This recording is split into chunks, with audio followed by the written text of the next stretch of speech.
বাংলাদেশের ইনকিলাব মঞ্চের আহ্বায়ক শরীফ ওসমান হাদী হত্যা হয়েছিল গত বছরের 12ই ডিসেম্বর। আর এই হত্যার সঙ্গে অন্যতম দুই অভিযুক্ত, যাদের নামে 50 লক্ষ টাকা বাংলাদেশের তৎকালীন তত্ত্বাবধায়ক সরকার ঘোষণা করেছিল, তার মধ্যে একজন হলো রাহুল ওরফে ফয়সাল করিম মাসুদ এবং আলমগীর হোসেন। এই ফয়সাল করিম মাসুদের বাড়ি বাংলাদেশের পটুয়াখালী এলাকায় এবং আলমগীর হোসেনের বাড়ি ঢাকায়। এরা দুজন 12ই ডিসেম্বর 2025 সালে ওই ওসমান হাদীকে খুনের পর তারা মেঘালয় সীমান্ত দিয়ে ভারতবর্ষে প্রবেশ করে অবৈধভাবে।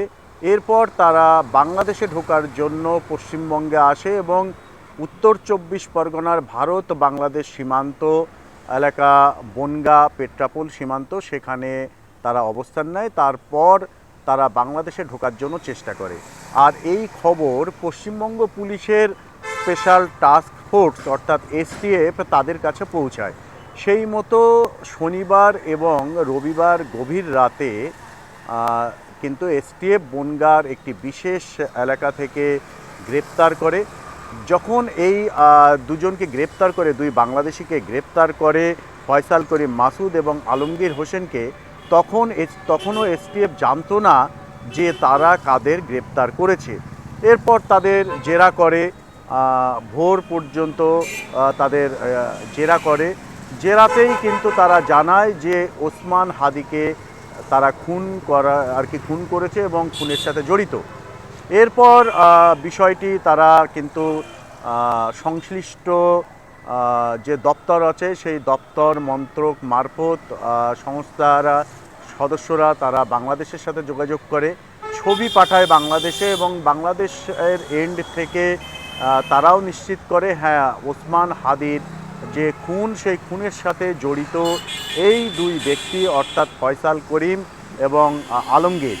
এরপর এসটিএফ এই দুই বাংলাদেশিকে বিধাননগর আদালতে তোলে। বিধাননগর আদালতে তুলে তারা নিজেদের হেফাজতে নেওয়ার জন্য আবেদন করে।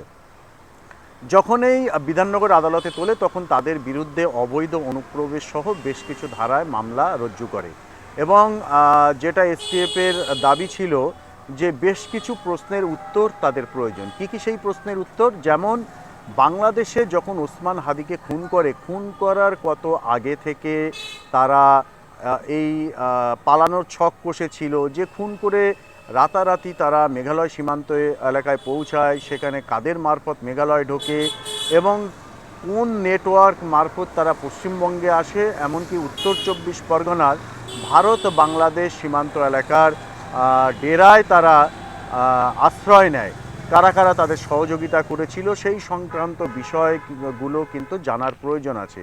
কারণ এই ওসমান হাদীর কে যে খুন, সেই খুনের ষড়যন্ত্রের আগে কি তারা কোথায় গা ঢাকা দেবে, আশ্রয় নেবে, সেই জায়গা নির্বাচন, সেই রুট নির্বাচন করেছিল।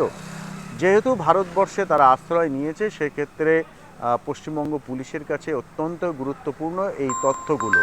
তো স্বাভাবিকভাবে এই সমস্ত তথ্য কিন্তু তারা নেওয়ার পর তারা আর কি এসটিএফ কিন্তু নিজেদের হেফাজতে নিয়ে সেই সমস্ত জিজ্ঞাসা, তাদের যে প্রশ্ন যেগুলো জানতে চায় এবং কেন্দ্রীয় সরকারের তরফ থেকে যদি কোনো ইনপুট থাকে সেই সমস্ত ইনপুটের তথ্য কিন্তু তারা জানবে। তারপর পরবর্তী প্রক্রিয়া শুরু হবে এবং ভারত বাংলাদেশের মধ্যে যেহেতু বন্দি বিনিময় চুক্তি আছে, সেক্ষেত্রে সেই মোতাবেক বাংলাদেশ সরকার যখন আবেদন করবে, অতীতের বেশ কিছু ঘটনায় আমরা দেখেছি যে বাংলাদেশে অপরাধ সংঘটিত করার পর যারা ভারতে আশ্রয় নিয়েছে তাদের কিন্তু বাংলাদেশ সরকার ফেরত নিয়েছে।